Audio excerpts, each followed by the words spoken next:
জানোই যে তোমার সাথে বিয়ে হওয়ার পরে আমি বেশ কয়েকদিন তোমাদের ওই রাজপণ্ডিত মশাইয়ের কাছে পড়তে পাঠশালা গিয়েছিলাম। হ্যাঁ, কিন্তু ওই পণ্ডিত এত রাগী, তার উপর ফাঁকিবাজ, ও কারণে বকাঝকা করতো।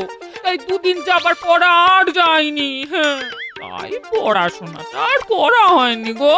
কিন্তু এখন মনে হয় পড়াশোনাটা করলে হয়তো ভালো হতো। হ্যাঁ, কেন? কি করতে পড়াশোনা করে? তোমার ঘটে যা বুদ্ধি, ওই ওই পড়াশোনা করেও কিছু হতো না। আমাকে দেখো, মহারাজ আমাকে ছাড়া কিছুই বোঝেন না। আমি আমি পড়াশোনা জানলে দেখিয়ে দিতাম, কৃষ্ণনগরের সেরা বুদ্ধিমতী হতে পারতাম। হ্যাঁ, ও আহা, তাই নাকি? ঠিক আছে, ঠিক আছে, তুমিও তোমার মতন আরো কয়েকজনকে জোগাড় করো। আমি মহারাজকে বলে দেখি কিছু করা যায় নাকি। পণ্ডিত এরকম ফাঁকিবাজ হলে তো খুবই মুশকিল। দেখি পণ্ডিতের ফাঁকিবাজি ঘোচাতে হবে এবার। সত্যি সত্যি তুমি আমার পড়াশোনার ব্যবস্থা করবে? হ্যাঁ, কিন্তু কিন্তু তার আগে আরো কিছু লোকজনকে জড়ো করো, যারা তোমার মতন ওই পড়াশোনা শিখতে চায়। আমি এই যাব আর এই আসবো, সবাইকে বলে। হ্যাঁ, এখন মানে এখন বের হলে বাকি রান্না বান্না কে করবে? হ্যাঁ, সব সবজি তো কুটে রান্নাঘরে ফেলে রেখেছো, শুধু ওই মাছের ঝোল দিয়ে ভাত খাচ্ছি। এই তো সবাইকে বলে আমি এই যাব আর এই আসবো। হ্যাঁ, ও বাবা, এ তো পড়াশোনার কথা শুনে এখনই এরকম, এরপর পড়াশোনা করে তো তোমাকে পাত্তাই দেবে না। আরে বাবা, ভাত আছে, মাছ আছে, এই সবজি বানাতে কত আর সময় লাগবে বলো? হ্যাঁ, আঁচ নিভে গেলে এই তুমি না হয় উনুনে আঁচ দিয়ে দিও। হ্যাঁ হ্যাঁ হ্যাঁ, দিও। রাজসভায় যেতে হবে, এখনই যত ঝামেলা, ওদিকে আবার দেরি হয়ে যাচ্ছে।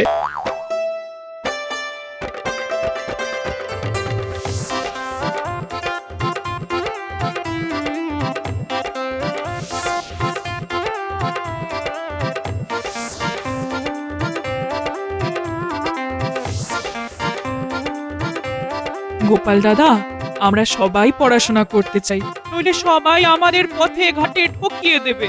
দেখো গোপাল দাদা, আমি এতদিন দোকান চালাচ্ছি, কে কখন আমাকে ঠকিয়ে আমার কাছ থেকে মিষ্টি নিয়ে চলে যাবে বুঝতেও পারবো না।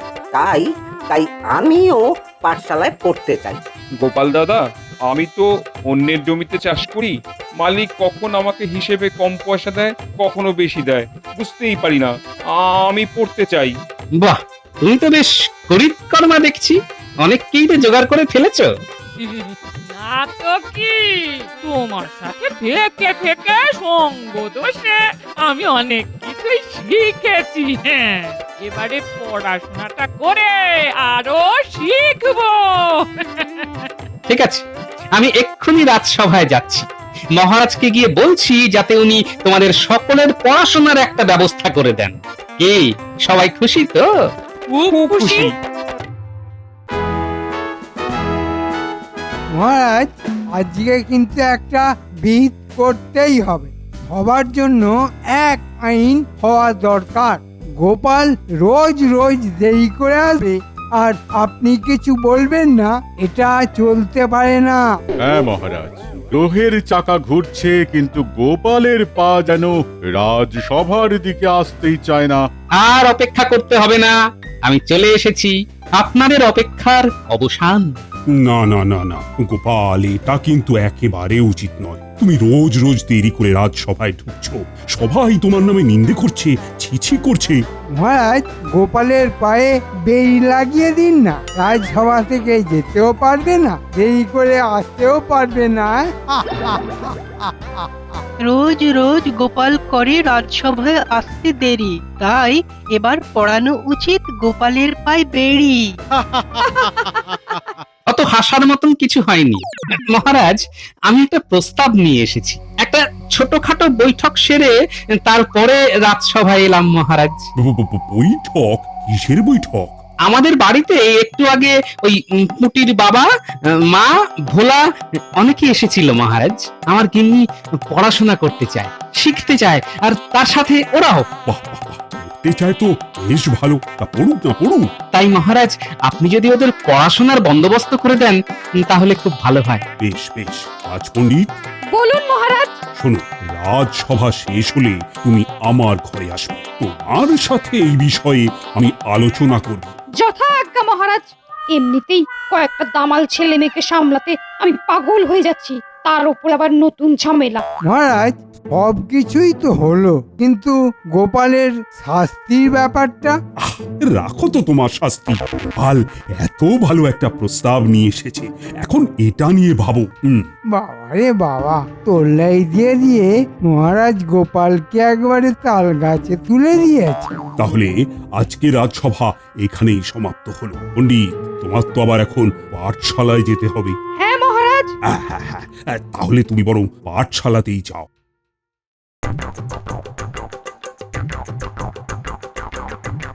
গিন্নি, ও গিন্নি, আরে কোথায় গেলে গো? কি হয়েছে কি? চেঁচিয়ে বাড়ি মাথায় তুলছো কেন?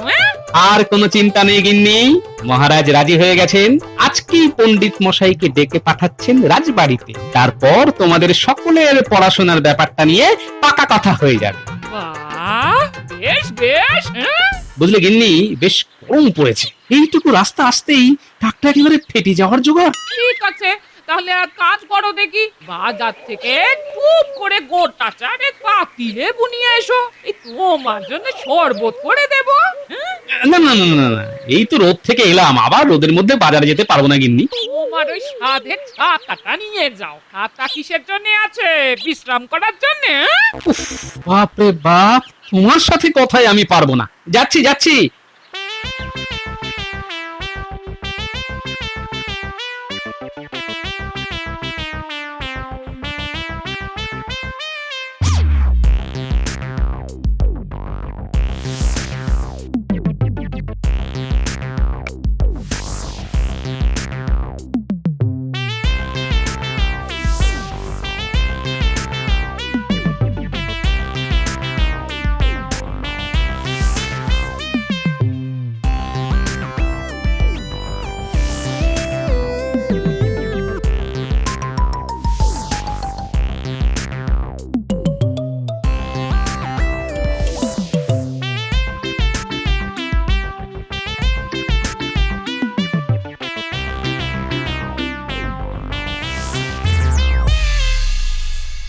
এই কিরে, তোরা পাঠশালায় পড়াশোনা না করে এই রোদের মধ্যে ঘুরে বেড়াচ্ছিস কেন? আমরা পড়াশোনা করেই ফিরছি দাদু, আমাদের পণ্ডিত মশাই ছুটি দিয়ে দিল। হ্যাঁ, বলিস কি রে, এত তাড়াতাড়ি ছুটি? মিথ্যে কথা বলছিস না তো? না না দাদু, কি যে বলো, আমরা তোমাকে মিথ্যে কথা কেন বলতে যাব? দাদু, তুমি একটা কথা জানো? কি কথা? জানো দাদু, আমাদের পণ্ডিত মশাই রোজ এই সময় ছুটি দিয়ে দেন। সে কি রে, এ তো রীতিমতো ফাঁকিবাজি। না, ব্যাপারটা অনুসন্ধান করে দেখতে হচ্ছে তো।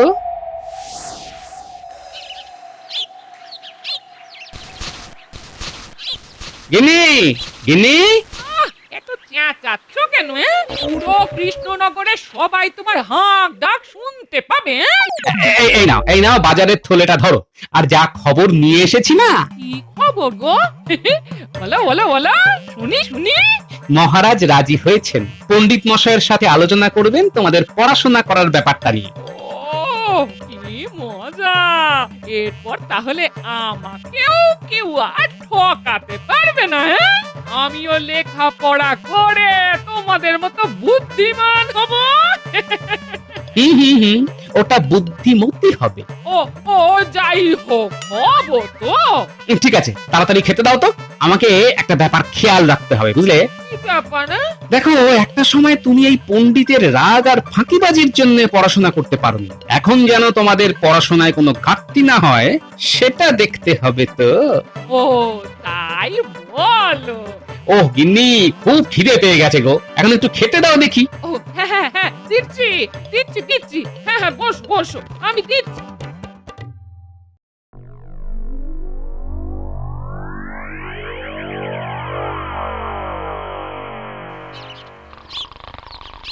তিন একে তিন, তিন দুগুণ ভাই অনেক পড়াশোনা হয়েছে। আমরা রোজ তোতা পাখির মতো অকারণে বকে যাই, আর পণ্ডিত মশাই তো ঘুমিয়ে থাকেন। ঠিক বলেছিস। আরে ঠিক আছে, চল তাহলে আমরা বাইরে গিয়ে খেলি। না না, পণ্ডিত মশাই জেগে গেলে মুশকিল হবে, তার চেয়ে বরং এখানেই গুনগুন কর। হ্যাঁ, ঠিক বলেছিস। আমি যদি মহারাজকে এই কথাগুলো বলি তাহলে মহারাজ বিশ্বাস করবেন না, কিন্তু যে করেই হোক মহারাজকে ব্যাপারটা তো দেখাতে হবে। এই ফাঁকিবাজ পণ্ডিতকে জব্দ করতেই হবে, নইলে সবার ভবিষ্যৎ একেবারে অন্ধকার হয়ে যাবে।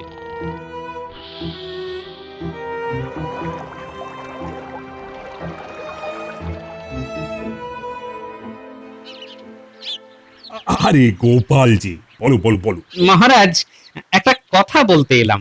এই বলোই না, বলো। বলছি, আপনি আমাদের পণ্ডিত মশাইকে ওই কথাটা বলেছেন তো? হ্যাঁ, বলেছি বই কি, আর পণ্ডিতকে রাজিও করেছি। ওই আগামী পরশুদিন থেকে তোমার বউ আর অন্য ইচ্ছুক মহিলাদের আসতে বলো। যথা আজ্ঞা মহারাজ। তবে আমি বলি কি, শুভ কাজে দেরি করে কি লাভ আছে মহারাজ? কাল থেকেই যাক না ওরা। হ্যাঁ, আগামীকাল থেকে? ঠিক আছে, কিন্তু পণ্ডিতকে তো কথাটা বলতে হবে। থাক না মহারাজ, উনি তো কাল আসবেন পাঠশালায়, একেবারে আপনি আমাদের সাথে গিয়ে দেখে নেবেন, মানে মনের কথা বলে নেবেন সব। ঠিক আছে গোপাল, তবে তাই হোক। তুমি সবাইকে নিয়ে সকালবেলায় পাঠশালায় চলে এসো, আমিও চলে যাব, আর তখনই না হয় একেবারে পণ্ডিতকেও বলে দেবো। ধন্যবাদ মহারাজ, ধন্যবাদ।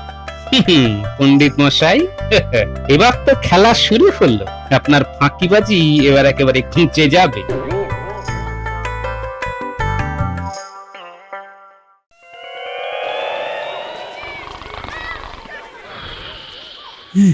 একই পাঠশালার একই দশা, বাচ্চারা তো যে যার মতন খেলছে। মহারাজ, পণ্ডিত মশাইয়ের অলসতায় পাঠশালা এখন পাঠ খেলা হয়ে গেছে। বটে, আমি খেলা ঘোচাচ্ছি।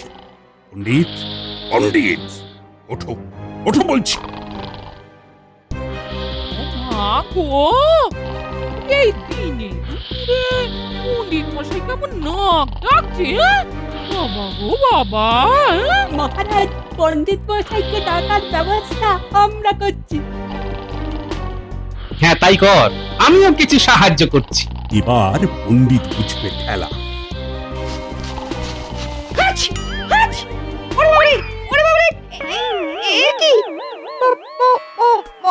মহারাজ, আপনি এখানে? হ্যাঁ, আমি।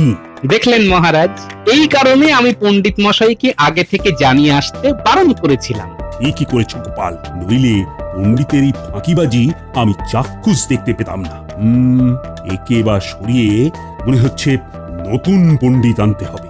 ও মহারাজ, ও মহারাজ, আপনি আমার মা বাপ, এরকম করবেন না, মরে যাব।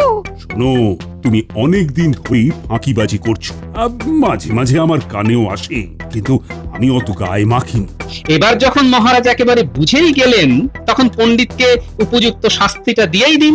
ও মহারাজ, আমাকে কি শাস্তি দেবেন? শোনো পণ্ডিত, আজকে থেকে তোমার কাছে এই নারীরা পড়বে। তারা ছোটবেলা উপযুক্ত শিক্ষা পায়নি বলে আজকে সমাজে অনেক জায়গায় ঠকে যায়। তাই এবার তোমার দায়িত্ব হচ্ছে বাচ্চাদের পাশাপাশি এদেরকেও ভালোভাবে পড়ানো। শুধু পুঁথিগত শিক্ষা নয়, তার সাথে সামাজিক শিক্ষায়ও যেন সবাই শিক্ষিত হয়ে উঠতে পারে। যথাজ্ঞা মহারাজ, আপনি যেরকম করবেন সেরকমই হবে। ওমা, তুমিও আমাদের সঙ্গে পড়বে? হ্যাঁ রে মা, আমরা তোদের সাথে পড়াশোনা করব। তুমিও আমাদের সাথে পড়বে দিদা? হ্যাঁ, আমিও পড়বো। হ্যাঁ, তারপরে সবার মধ্যে প্রতিযোগিতা হবে। হ্যাঁ, তবে প্রতিযোগিতা নয়, মূল্যায়ন। শোনো পণ্ডিত, বলুন মহারাজ। আমি 1 মাস পরে তোমার বিদ্যার্থীদের একটা পরীক্ষা নেব। কেউ যদি কিচ্ছু না বলতে পারে তাহলে সেদিনই তোমার শেষ দিন। পড়াশোনা শেখানোর নামে আমি তোমার ঘুচিয়ে দেব। আর তোমরাও সবাই শোনো, ওই মূল্যায়নে যে প্রথম হবে তাকে আমি কৃষ্ণনগরের সেরা বিদ্যার্থী পুরস্কারে ভূষিত করব, আর সাথে উপহার হিসেবে পাবে 200 মোহর। যথাজ্ঞা মহারাজ। তাহলে তোমরা পড়াশোনা শুরু করে দাও, আর আমরা এগোই। হ্যাঁ মহারাজ, চলুন।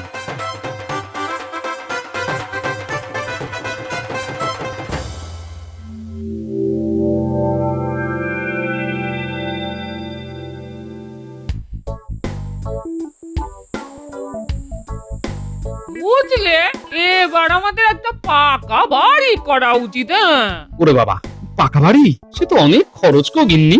আমি জানি তোমার 1 মাসের বেতন দিয়ে হবে না, কিন্তু তুমি যদি প্রত্যেক মাসে বেতন পাওয়ার সাথে সাথে এই কিছু কিছু করে ইট সুরকি কিনে রাখো, তাহলে কয়েক বছরের মধ্যেই আমাদের পাকা বাড়ি বানানো হয়ে যাবে। হ্যাঁ, বাহ, এই বুদ্ধিটা তো তুমি ভালোই দিয়েছো গিন্নি। আর হ্যাঁ শোনো, কালকে না পাকা রুই মাছ কিনবো, আমাকে সকালে কিছু পয়সা দিয়ে রেখো তো। হ্যাঁ? না না, আমি বাজার থেকে এনে দেবো, তোমাকে ওই মাছওয়ালা ঠকিয়ে দেবে, বুঝলে? আর ঠকাতে পারবে না, আমি যোগ বিয়োগ গুণ ভাগ সব শিখে নিয়েছি। শুধু এইটুকু জানলে তো হবে না গিন্নি, এর সাথে তোমাকে নামটাও জানতে হবে। ওটাও তো শিখেছি। 1 থেকে 10 অব্দি একদম ঝরঝরে মুখস্থ। কালকে আমি না এই 11 থেকে 20 মুখস্থ করব। হ্যাঁ, আচ্ছা ঠিক আছে, বলো তো 7 9 কত হয়? এই 7 9 63, 8 9 72, 9 9 81, 9 10 90। বাবা, আমি আর আগের মতো বোকা নেই। হ্যাঁ। এই শোনো শোনো, সকালে যেন না চাইতে এই পয়সাটা আমার হাতে এসে যায়। হ্যাঁ, গিন্নি, তোমার এই উন্নতি দেখে এত খুশি হয়েছি না যে কি বলবো। তোমাকে তোমাকে আরো বেশি করে ভালোবাসতে ইচ্ছে করছে গিন্নি। ও মা গো, বুড়ো বয়সে ভীম রতি। হ্যাঁ, এই যাও তো যাও। যা হয়ে গেল।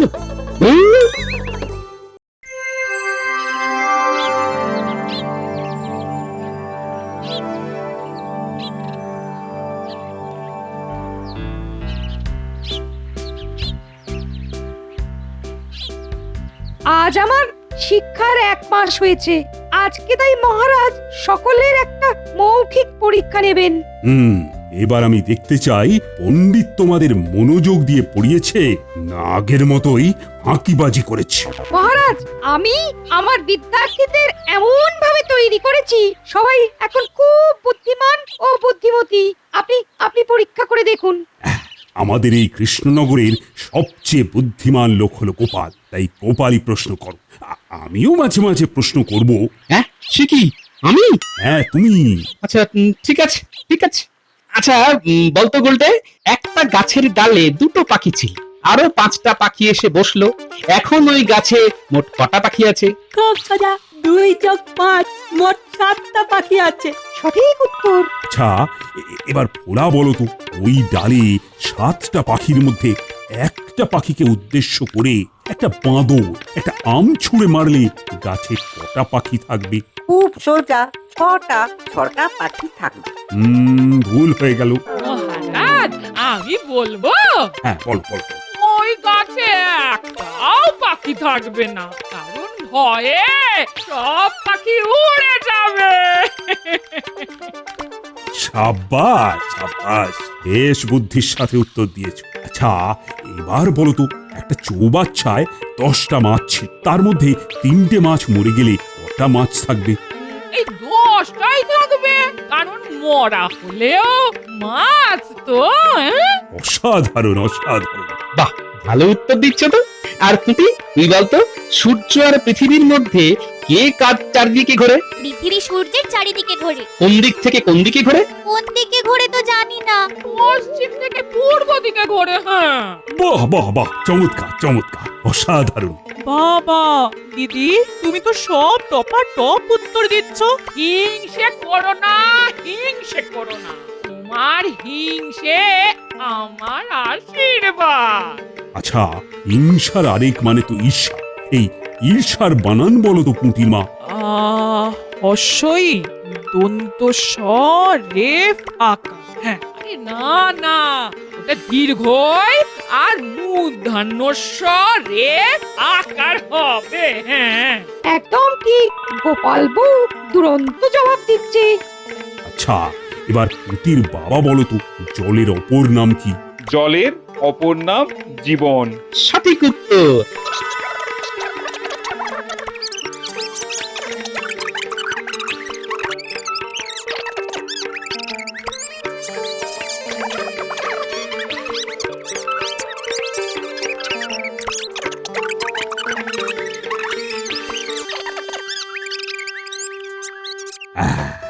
আজকে আমার এই পরীক্ষায় সবাই মোটামুটি ভালোই উত্তর দিয়েছে।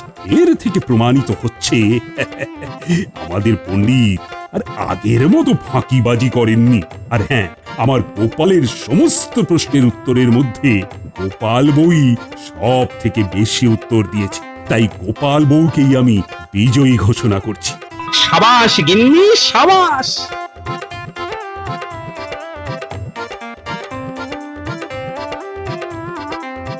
আমি সগৌরবে এই 200 মোহর গোপাল বউয়ের হাতে তুলে দিলাম।